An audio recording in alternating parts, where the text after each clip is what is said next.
The third installment of our Alice's Adventure series brings us into the event dungeon for the very first time. Now, there are a lot of reasons to get into this dungeon while you can, the first of which is pretty simple. It's fun. This isn't the same old dungeon you've run hundreds of thousands of times before.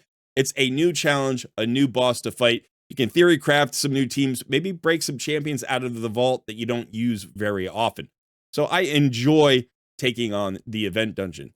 But the bigger reason, the real reason we want to be in this dungeon is for the pinpoint gear. Now, pinpoint is an amazing set. It's basically an upgraded perception set. We all know how good perception gear is. But in addition to that, this is the only place in the game where you can farm a 9-piece variable artifact set with only energy. All of the other 9-piece sets are gated by keys or time. So really, if you have the energy and the inclination, you should get in here because you're going to get yourself a lot of good pinpoint gear, and you can probably use that gear on about 90% of your champions.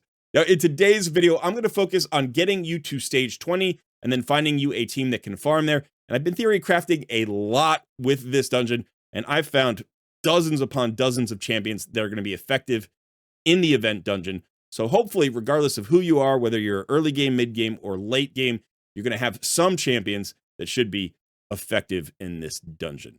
I am Colred. This is Colred Plays Raid Shadow Legends. Let's get started.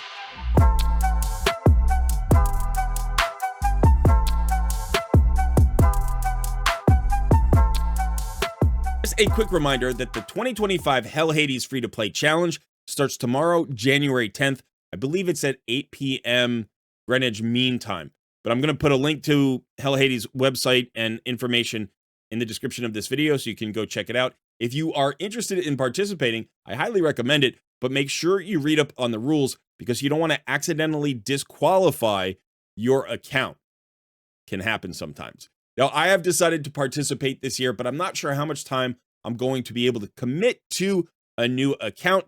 So I'm just trying to temper expectations a little bit, but I think it's fun to participate in these kinds of community events. It should give me an opportunity to go back to the beginning of the game and create some content specifically for new players. So I hope you follow along with this. And again, if you subscribe to the channel, then you'll get notifications when I put out that content. And I might surprise you with an unscheduled live stream in the next couple of days. If you're subscribed, then you'll get that notification as well. Or you could join my Discord community because we post all of the videos and live streams there also. And while you're thinking about it, smash that like button.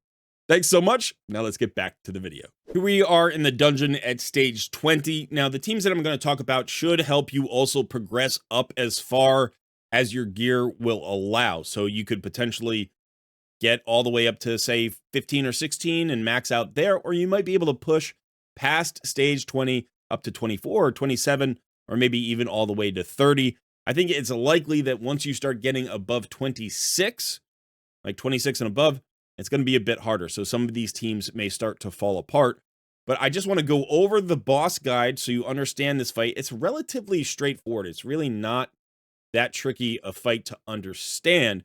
But we'll lay the foundations, and then we'll kind of theory craft what types of champions may be advantageous in this dungeon and which ones you might want to leave out for the time being. So if we look at the boss guide, basically, we have the Queen of Hearts, and she's going to have up to 4 adds. Those adds change over time, so her minions will be different champions as she progresses. Not every stage, but every few stages, she changes her minions. So be aware that the minions can impact the execution or like the tactics of any given team. So some teams may be less effective into certain batches of minions and more effective into other ones. But for today's video, like I said, we're going to focus on stage 20. So we know what the minions are going to be here. We'll talk about that as we go. So the Queen of Hearts, she has an A1 that is an AoE that places a decreased defense debuff for 2 turns on your team. And then it also fills the turn meter of all allies by 5%. This is a problem because she's going to be constantly debuffing you with a decreased defense, but it's not critical. It's not like the scariest thing. The A2 is a bit scarier. This removes all buffs from all enemies, so it strips all of your team's buffs and then places a death brand debuff on the initial target for 2 turns. Now, a death brand debuff means if that champion dies with that debuff up, it's block revived. It can't revive. There's no way to bring it back. So you either have to cleanse this or just never die, right? That would be the better thing. Don't die with the death brand up. This skill also places a true fear debuff on all enemies for 1 turn, which can be really disruptive to your team, so you need some way to handle the true fear. There are teams which could just ignore it, like that's a thing, but we're going to be talking about how to handle this true fear in different ways. And then this fills this champion's turn meter by 5% for each buff removed by this skill. So this is going to be a theme. The Queen of Hearts gets a lot of advantages when you buff your team. Here, when she removes your buffs, she gets turn meter fill. So if you have 3 buffs on everybody, and she strips all of those buffs off, right? You're bringing in 5 champions. That's 15 buffs. She's going to get 75% turn meter.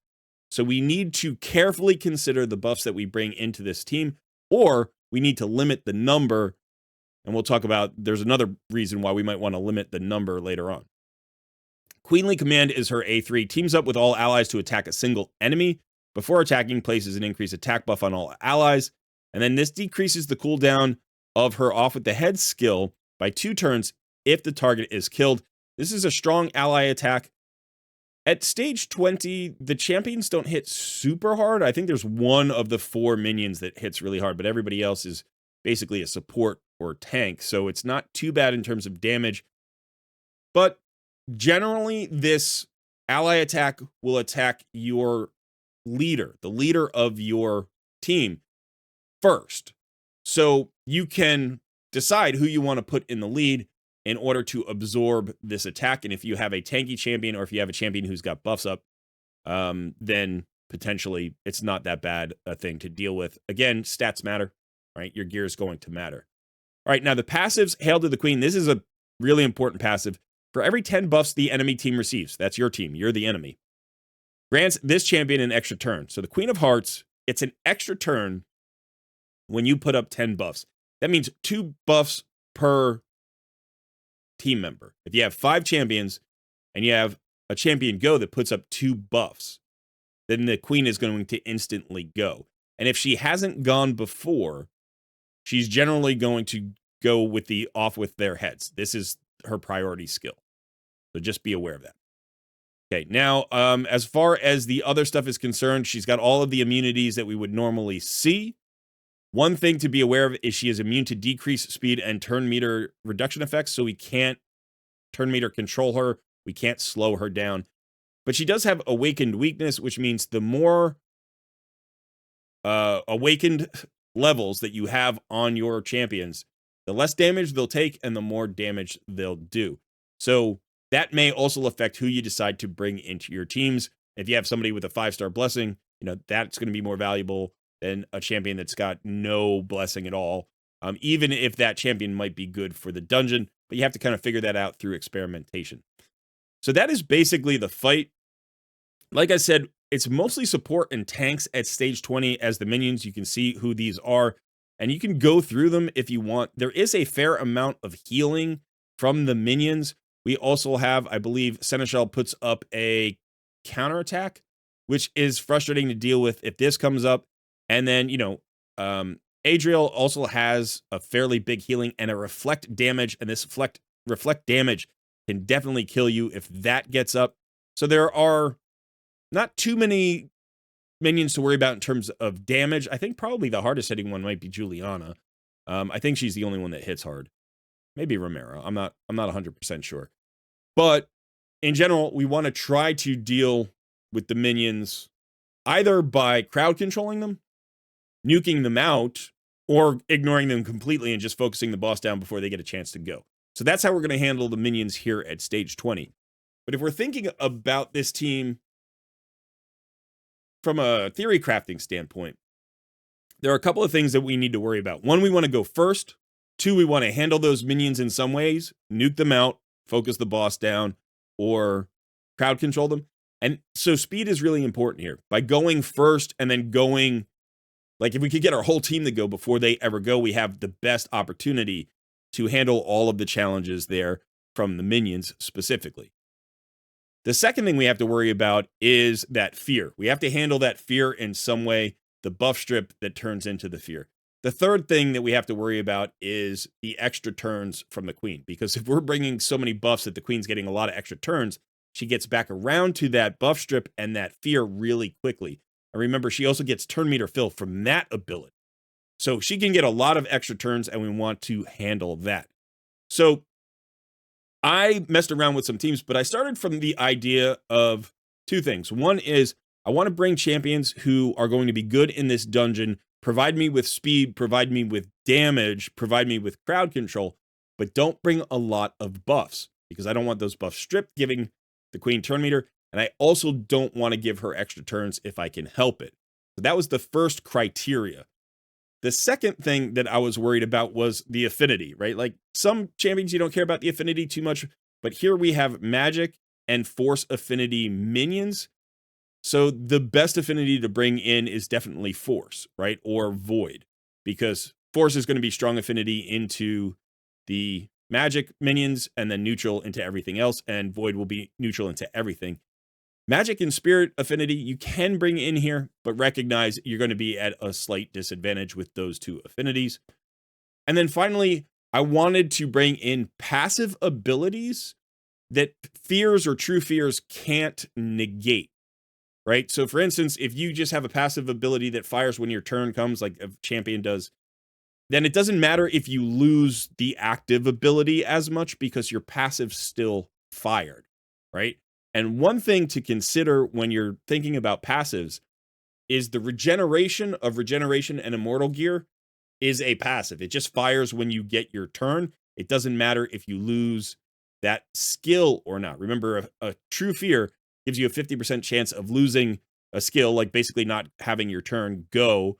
You just sit there afraid, and it can waste your cooldown, but it can't waste your regeneration. So that's another consideration.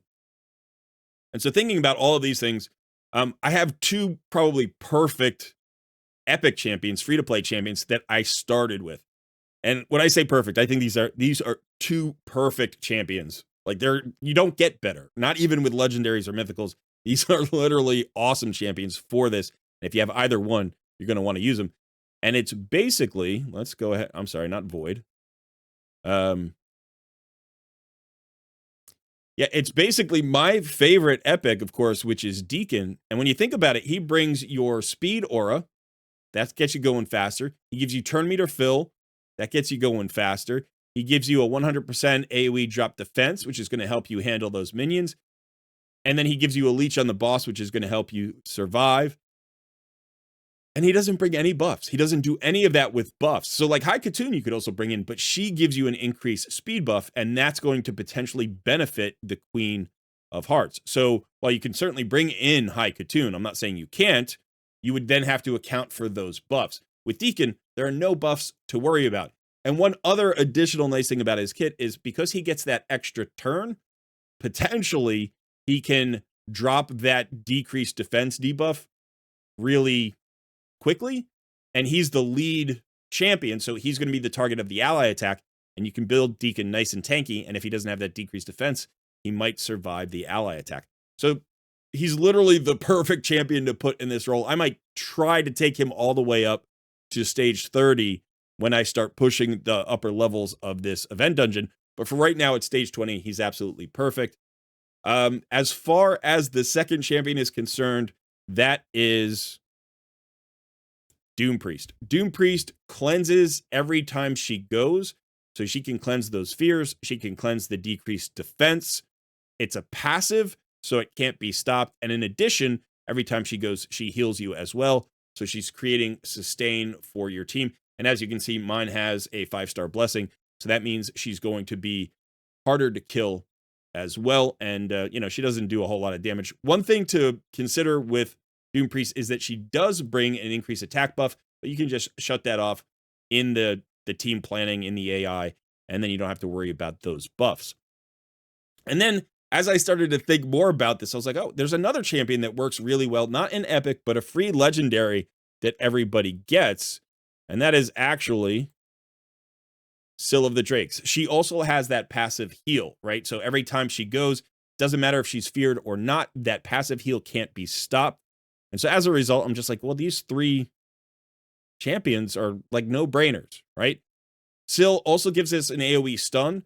She is weak affinity into the force affinity. I don't love that, but it gives you a little bit of crowd control potential. And then she also has a revive in case, say, Deacon dies. You can bring him back, you know, if he gets killed by the ally attack. Gives you a little bit of security here. And so this is where I started, and then I'll show you how I continued. So let's go to the save team presets, and let's just start with this Queen 1 team right here. So I was thinking about, I wanted a free-to-play friendly team. It didn't have to be super free-to-play friendly, because this is stage 20 here, so you should have been playing a little while. But we'll also talk about some substitutions here. So basically what I did is I took Deacon and Syl and Doom Priest, and I was like, well, who else is an epic or a rare or a free legendary that we could use? And I thought, okay, well, Yakarl gives us a 100% chance of an AoE freeze, and that's really friendly. He's also void affinity, so he's not going to weak hit. And then if we want to handle those fears, the best fear removal in the game comes from Inquisitor Shamail. So I needed damage anyway, because I basically had my 3 supports. So these are both damage dealers who handle the rest of what we need. Crowd controlling the minions, bringing damage, and handling the fears. So literally, I think this is probably the best free-to-play friendly team I can put together. If you don't have Shamail, I understand he is a void epic. There are other ways to handle the fear. You could certainly bring anybody in who has a cleanse. You maybe don't need Shamail with Doom Priest. Doom Priest might be enough on her own, but you may have to speed tune Doom Priest in order to get that cleanse in the right rotation for your team, whereas Shamail doesn't care. So obviously you could bring just one or the other, and then you could bring maybe another damage dealer or a buff strip champion or a healer or a cleanser or whatever else you wanted to. But I just wanted to start here, and we're going to go ahead and run this on stage 20. Oh, I will point out something in the AI, just to let you know. I have turned off Queen's Doom Priest's buff, because we don't want those extra buffs. I have told Yakarl to start with his freeze, and I want to tell Syl of the Drakes to start with her A1, so she doesn't overlap her stun with Yakarl's freeze. Now, Yakarl's freeze is going to be more reliable. First of all, it's 100% chance, and second of all, he's void affinity. So this is the better CC. But this gives us a little bit of a backup. It does have, let's see, a 40%, 35% chance on each hit. So that's pretty good. That's about a 65% chance-ish, I think, to land stuns on each enemy. And again, we will be weak hitting into 2 of them, but this kind of backs it up, helps us with a little bit more CC down the line. So now let's go ahead and run this team, and you'll see how they do. This won't be a fast run, but it shouldn't be too bad. The variability here is going to be Deacon Armstrong's decreased defenses, because he can weak hit into the 2 magic affinity champions.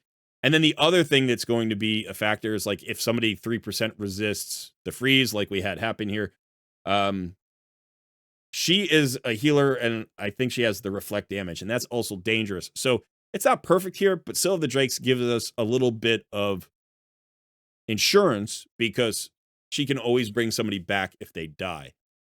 So hopefully we can nuke out all of the minions with Yakarl and Inquisitor Shamail. We don't have to worry about the fears interrupting our abilities or ruining our cooldowns, because Shamail just removes them instantaneously, and then he just shoots the boss.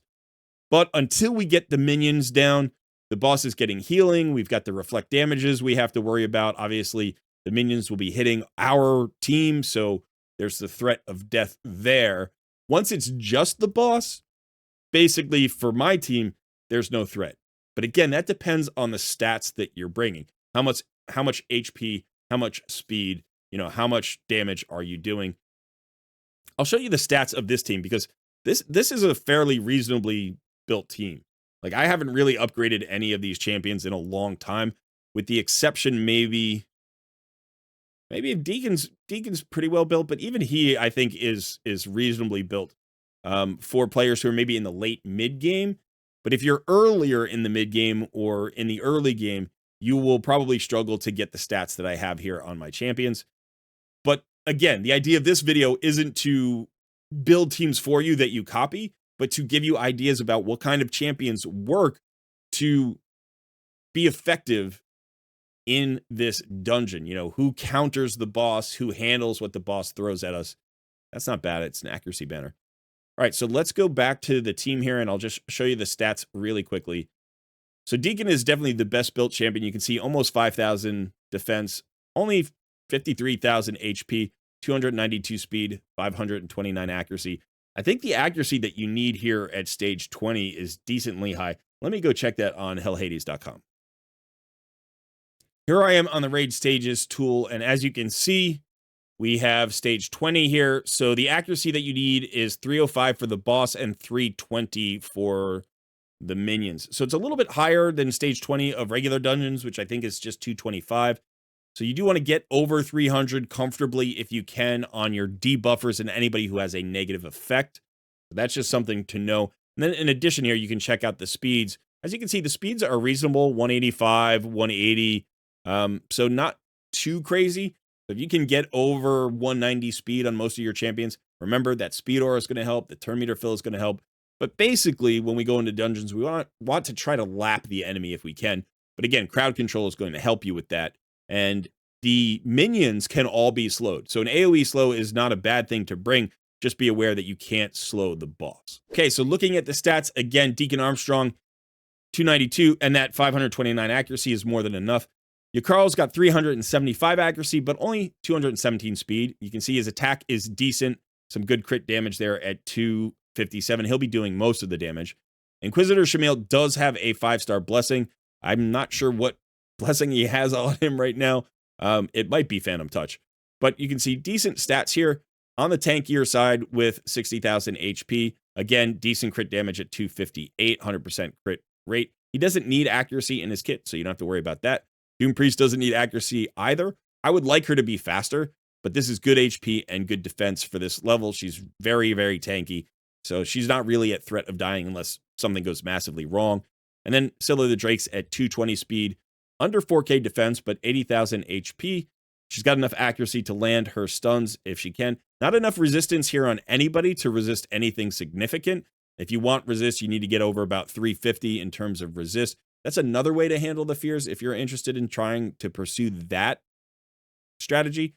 We'll talk more about that on some of my other teams. But so these are all, I think, reasonable builds. Maybe Deacon is the hardest one to match for most people. But again, this team, you know, clears this. I haven't lost yet with this team. This team clears this stage pretty consistently. So you can kind of extrapolate the stats that you're going to need for various stages based on what you just saw there. Okay, now let's go on to another team. I've got a bunch of different teams here. I wanted to try another free-to-play friendly team. And so I tried this team. This is 4 Epics and Pythion. Now, Pythion I chose for a specific reason. Yes, he's a fusion. I'm not saying he's free-to-play friendly anymore. It was a long time ago. But what he's doing is he's bringing 2 things, and he's not bringing a third thing, right? He's bringing an AoE cleanse and a block debuffs buff, but he's not bringing any other buffs. That's important, right? So he's doing that on the same skill. So he can be your cleanser without really threatening too much to ramp up the speed of the queen. So you could do this with anybody else. It doesn't have to be Pythion, but he's also bringing some heals and an AoE revive, so he gives us a lot of security as well. And I have him built in a Stone Skin set. And Stone Skin is another thing you could do here. The boss can remove Stone Skin, but she doesn't do it every time, right? It's a 50-50. So sometimes Stone Skins could be like a little bit of extra insurance. I'm not really relying on it with this team, but I just wanted to let you know. Now, Deacon is bringing the same thing he was bringing in the other team, so we get that decreased defense. Whisper is actually going to open with her A2, so she's giving me an AoE weaken. Now, that's important here on this team. Let me see what her accuracy is. Just a little bit low, but I think she gets 20 additional accuracy when her skills are on cooldown, right? Or not on cooldown. So she's going to be really at 324 plus 16, I think. So I think she's going to be around 340, which should be enough. Should be enough. But the reason I wanted another weakened champion, and this could be any other weakened champion, by the way, is because Whisper gets an extra turn, right? If the target is under decreased defense and weakened. So this is going to enable Whisper to get extra turns. We have Husk here for an AoE nuke and a stun, right? Again, not 100% chance of a stun, but I think this is a 60% chance of a stun. He is the strong affinity for this stage, so he's going to do well here. We don't have to worry about weak hits. Plus, this is an enemy max HP hit. So we've got really 3 damage dealers with 2 supports this time. So hopefully this will be a little bit faster. And again, just to look at the stats, no crazy speeds or accuracy. Husk is not, this Husk is actually not built that well. I'm a little bit embarrassed to be showing him off, to be honest. So he needs a rebuild. Only 60,000 HP, 61.5. Low speed, decent crit damage, I guess, at 269. Skullcrown, by the way, is in a stun set, just so you know. She's not really built for massive amounts of damage, but I did recently get her 4th star, so that's why the crit damage is now up at 278. Before that, it was at, 230 something. So, yeah, pretty good. And then Whisper is built decently well. You can see only 71% crit rate because I was running her on a team where she... Yeah, okay, she has this, but I was also running her on a team with Cardiel before, so she was getting crit rate there. So just be aware that even though she's going to get the extra turn here, she's not going to have 100% crit rate on my team. You might want to build her with 100% crit rate, or you can change, the order of her skills, but I'm prioritizing the A3 in order to get the extra turns. That's basically it. So let's go ahead and run this one. Now, I think it'll be a little bit faster than the previous one, and, if you build Pythion with enough resistance, then you don't have to worry about the stone skin. Resistance is going to be more reliable. And usually you want a cleanser with high resistance anyway, but I just don't have him built for that particular thing. We got lucky there. He actually cleansed the fears. So that's another way to handle the fears, right? If you don't have a Doom Priest. The reflect damage is up. I don't have a lot of good, reliable CC here. We have the stun from Husk, and then we have the stun set from Doom Priest. I'm sorry, Skullcrown. But hopefully we have, the revives that we need and the cleanses that we need in order to just work our way through these minions. You see this massive shield that the boss has got. And then we've got the damage to take it out. So it's a little bit scarier of a team. I'm not sure at all that this is 100%. I wasn't necessarily going for just 100% teams. Just wanted to highlight some different champions that you could potentially bring in here. I'm a little bit worried that, okay, there's our revive. Now, the revive does actually buff everybody, so that, we are getting buffs on this team, and so the boss is getting extra turns.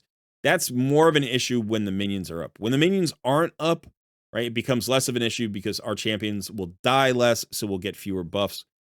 Oh, one thing that I wanted to mention here is if you have blood shield accessories on your champions, you may want to remove them for this dungeon, because every time you attack with a blood shield ring or something, you get a shield, and that counts as a buff towards her 10 buffs, right? So, and also she can remove those buffs and get extra turn meter fill. So be aware that blood shield accessories are not so great here. All right, it looks like we're finally maybe at a critical mass. We're past the point where the minions are really dangerous, and we're just killing the boss.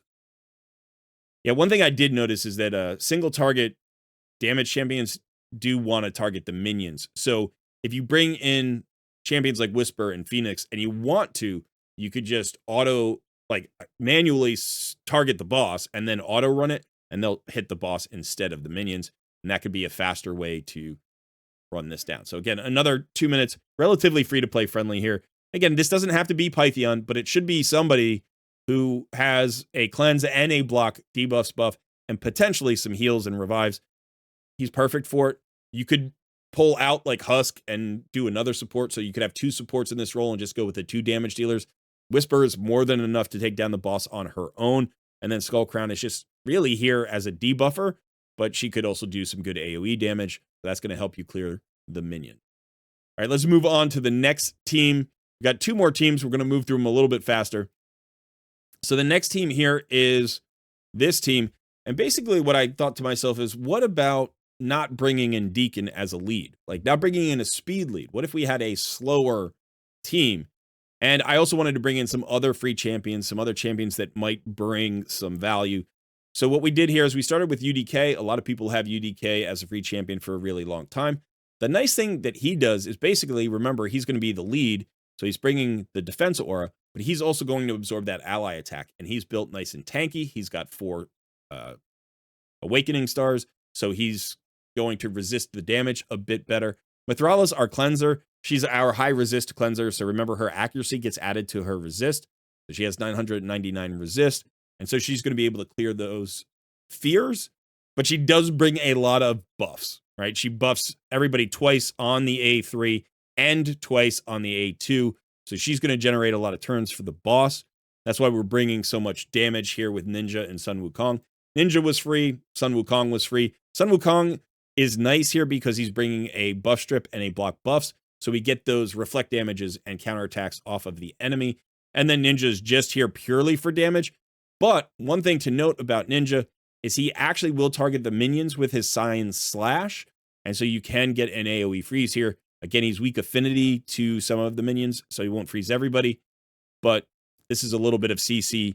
In addition, we have the petrification that works off of the Hex for Mithrala, which is really nice into the counterattack. So you can literally A2, use Mithrala's A2 into the counterattack. He counterattacks her, and then he has a 50% chance of petrifying himself. And then finally, Vogoth is actually the key here. Vogoth sitting at the back. There's so many AoE attacks because the Queen's A1 is an AoE, and that's her only attack. And then her ally attack is also an AoE. So Vogoth will just be healing your whole team here, even with Ultimate Death Knight. There's usually a destructive synergy there between Vogoth and Ultimate Death Knight because Vogoth never gets hit, right? Because Death Knight keeps absorbing the hits. But in this particular case, it works great. He also brings an AoE Provoke, which can help a little bit and the decrease attack a little bit as well. So really good team here.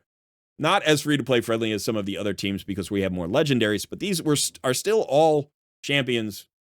4 of these champions are actually free legendaries at some point. So some people will have these champions. And this should be a little bit faster because Ninja is going to do a bit more damage. So hopefully this is faster than 2 minutes. The other thing that's really nice here is that Wukong opening with the block buffs debuff just prevents those annoying buffs from getting up on these champions. Anyway, the HP burn is really good. If you have HP burners, I think HP burn is a good approach here at stage 20. I don't know if it'll work all the way up. It feels like it probably will. But the reason it works so well here is because these minions are so tanky. They're really hard to kill. So HP burns will just keep firing. And so if you have an Artak, he's weak affinity. Sissia Flametongue would be perfect if you have her. Or, you know, even Skrank. Even Skrank would be a really good option here. Just get those HP burns out there. Activations are better, but even just getting your HP burns out there will work. As you can see, I'm not at risk of dying at all with these champions. These are some of my best built champions. Not Vogoth, but everybody else. But Vogoth does have that regeneration that I was talking about. So he's in a regeneration set. And like I said, regeneration can't be stopped. It's a passive. And so basically, even if you have the fear up on you, that regeneration is going to happen.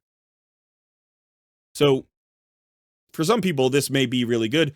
Like I said, Mithrala there adds extra turns to the boss, so be aware of that. You may have to speed tune her in order to have those turns at the right time. But this is another free champion that everybody has access to. You don't have to have UDK in the lead here. You don't, but you probably want somebody decently tanky.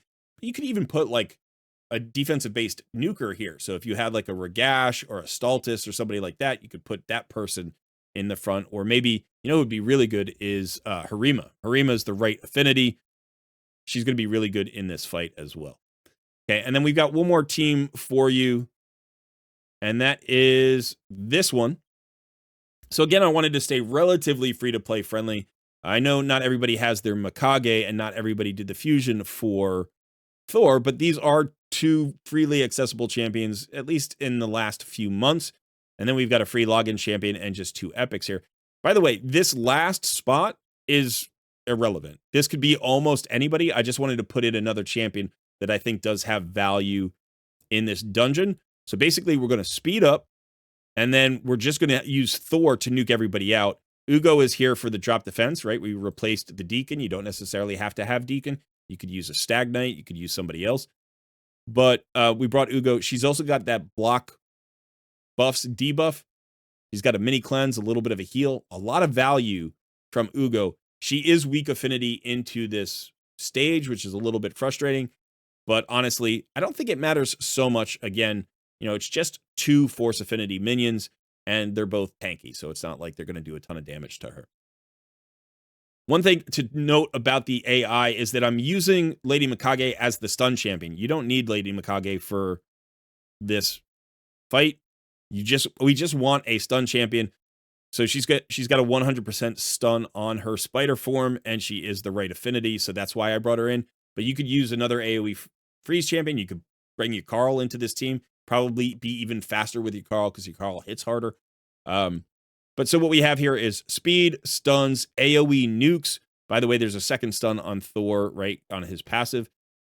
He also brings in AoE slow, which is nice. And then we've got those decreased defense, the block debuffs, and another regeneration champion here who's just got a lot of sustain. But she also brings in AoE slow, potential AoE slow, and an AoE leech, which is going to give your team more sustain and help you lap those minions. So just kind of an interesting team. I don't know how fast it'll be. Again, we can build faster teams than this. I think you could probably clear this stage at endgame in under 15 seconds, right? If you have some hard hitters, if you bring a Newt, I didn't bring a Newt in today, but I'm sure I will do that as I progress up through the stages. If you have Marius yet, he's probably going to be great. If you have some of the best HP burners in the game, like Sissia and Sulfurion, I'm probably going to experiment with them to see how fast we can get. Max HP hitters might be good. So even like a Royal Guard or Cold Heart might be a champion you can bring in here. So like I said, there are potentially hundreds of champions that could be valuable in this dungeon. And that means most people will likely be able to have at least some of those champions. Might be hard to put together an entire team composition, but hopefully you have some options there. That's a decent piece. Okay, so that is it. 4 teams, whole bunch of champions here at stage 20. You can see this was 40-second clear. So hopefully this has helped you theory craft a team for yourself. If it has, let me know that team in the comments below, especially if it uses any champions that I'm not using here, because I'd like to share that information with the rest of the community. Okay, thanks so much for hanging out today. I have been Colred, and I will see you in another video soon.